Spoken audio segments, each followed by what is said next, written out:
Mini London McCluskieganj प्रकृति की गोद में बसा ड्रीम डेस्टिनेशन आपका कर रहा है इंतजार। आइए अपने यादगार लम्हों को बिताइए ड्रीम डेस्टिनेशन में। राजधानी रांची से महज 50 किलोमीटर दूर आपका अपना ड्रीम डेस्टिनेशन। कांग्रेस को मध्य प्रदेश में और एक बड़ा झटका लगा है। कांग्रेस के पूर्व सांसद सुरेश पंचौली बीजेपी में शामिल हो गए हैं।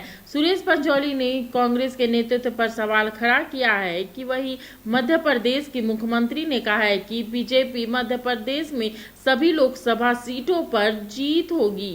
मध्य प्रदेश में कांग्रेस को बड़ा झटका लगा है। पूर्व केंद्रीय मंत्री और कांग्रेस नेता सुरेश पंचौली बीजेपी में शामिल हो गए हैं। उन्होंने सीएम मोहन यादव, पूर्व सीएम शिवराज सिंह चौहान, प्रदेश बीजेपी अध्यक्ष बीडी शर्मा और मंत्री कैलाश विजयवर्गीय की मौजूदगी में बीजेपी ज्वाइन की है। इसके बाद उन्होंने क्या कुछ कहा, सुनिए। जो कुछ राजनीतिक निर्णय हो रहे हैं कांग्रेस, जो धार्मिक निर्णय हो रहे हैं, वो बड़े असहज करने वाले हो रहे हैं। आप कहेंगे एक दो का उल्लेख करिए। मैं डिफेंस प्रोडक्शन मिनिस्टर रहा हूं, कभी भी सेना के शौर्य पर प्रश्नवाचक चिन्ह नहीं लगाया जाता, सबूत की बात नहीं कही जाती। जहां तक धार्मिक निर्णयों का प्रश्न है, मैं केवल एक बात कहूंगा, भगवान श्री राम जी कि प्राण प्रतिष्ठा समारोह का जब आयोजन रहा तो उसके निमंत्रण पत्र पर एक अमर्यादित भाषा का इस्तेमाल करना, ठुकरा दिया निमंत्रण, ठुकरा दिया।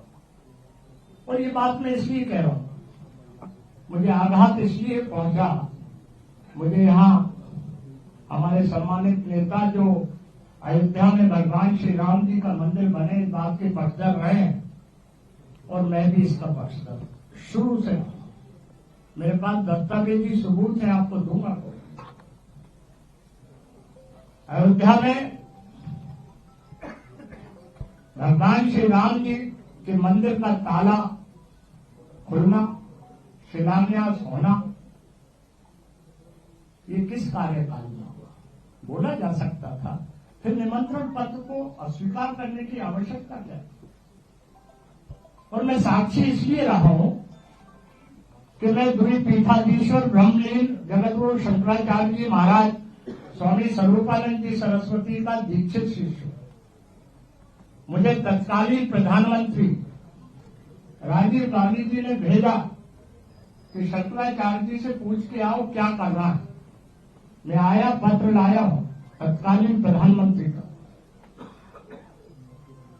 तो उन्होंने कहा अयोध्या में शिलान्यास हो और तत्पश्चात मंदिर बने। एक नोट भेजा सितंबर 1989, 12 सितंबर को मैंने वो नोट दिया। राजीव जी ने जवाब दिया जिसकी प्रति मैं दिखाऊंगा 21 सितंबर 1989 को कि मैंने वो पत्र पढ़ा और तदनुसार काम होगा। फिर उन्होंने कहा कि बोलो उनको देवरा बाबा के पास जाओ। देवरा बाबा के पास तत्कालीन गृह मंत्री के साथ वो गए। उन्होंने भी निर्देश दिए, तब शीशचंद दीक्षित और अशोक सिंघल जी वहां मौजूद थे। शिलान्यास। फिर ये बात आई कि सुप्रीम कोर्ट जो निर्णय करे या उभय पक्ष जो तय करे, सुप्रीम कोर्ट ने निर्णय कर दिया, हमने उसका स्वागत किया। फिर निमंत्रण पत्र स्वीकार करने की आवश्यकता कहां से आ गई? किसके दबाव और प्रभाव में आ गई? मैंने वो सारे दस्तावेज भेजे आगे कि मैं साक्षी रहा हूं। जब चित्रकूट में सम्मेलन हुआ, मैं विस्तार से नहीं जानना चाहूंगा, अगली मीटिंग करूंगा। अभी दस्तावेज आप देखना चाहें इसके बाद मैं दिखा दूं, क्योंकि आदरणीय शिवराज सिंह जी कृपा पूर्वक रोके हैं, इनको जाना है। बहुत बिजी शेड्यूल मुख्यमंत्री जी और शर्मा जी का है, इन्हें कट नहीं जाना। मैंने कहा कि ये सब की आवश्यकता क्यों है, हमारा देश धार्मिक देश, तो जो राजनीतिक निर्णय हो रहे थे, जो धार्मिक निर्णय हो रहे थे, वो उद्वेलित करने वाले हो रहे थे। रामचरितमानस में गोस्वामी तुलसीदास जी ने कहा है कि जाके पीर न राम विदहि तजिए ताई कोटि नैरिसम, यद्यपि परम सनेही। कोई कितना ही प्रिय क्यों न हो, अगर वो राम जी का अनादर करे तो उसे छोड़ दो। तो मैंने कांग्रेस छोड़ दी, सनातन धर्मी तो भाई को संशोधित कर दो, जाके पी न राम बैठे ही ताको वोट कदापि न देगी। मैं ये कहना चाहता हूं पंडित जी, अब तो स्थिति ये है, मैं बहुत शालीनता से बोलता हूं लेकिन संकेत में बोलता हूं। राख के ढेर पर न शोले हैं न अंगारे हैं, राख के ढेर पर न शोले हैं न अंगारे हैं। कुछ तो बात होगी कि हम बेवफा हो गए, मन को चोटने वाली बात। और दूसरी बात, मुझे अपने जीवन में कभी पद और तद की लालसा नहीं रही, और मैं सार्वजनिक रूप से कह रहा हूं, अभी भी मैं बगैर शर्त के यहाँ आया।